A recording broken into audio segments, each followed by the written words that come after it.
আচ্ছা, আপনিও কি সেই দলের মানুষ যার পকেটে টাকা না থাকলেও সবার সামনে এমন ভাব করেন যে আপনি খুব ভালো আছেন, আর মনের ভেতরে হাজারটা চিন্তা থাকা সত্ত্বেও মুখে সব সময় একটা হাসি ধরে রাখেন? আমাদের জীবনটা এখন এমন এক জায়গায় এসে দাঁড়িয়েছে যেখানে আমরা নিজের জন্য কম আর লোকে কি বলবে সেটার জন্য বেশি বাঁচি।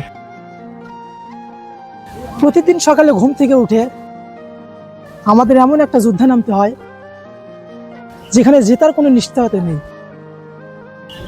অথচ হেরে যাওয়ার কোনো উপায়ও নেই।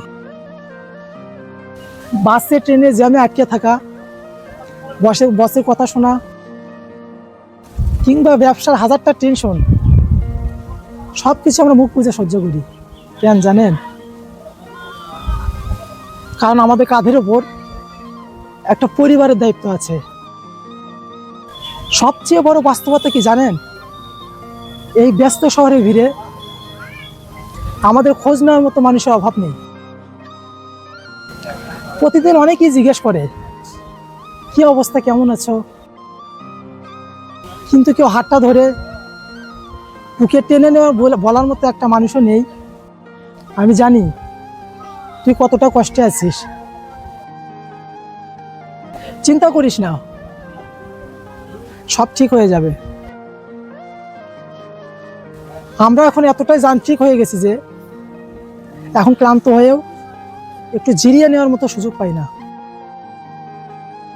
আমাদের শরীর খারাপ হলেও কাজে যেতে হয়, মন খারাপ হলেও হাসি মুখে কথা বলতে হয়। দিন শেষে যখন আয়নার সামনে দাঁড়াই তখন নিজেকে নিজে চিন্তা কষ্ট হয়। মনে হয় এই মানুষটা কি আসলে আমি নাকি অন্য কেউ? সারাদিন তো সবার জন্য অনেক করলেন,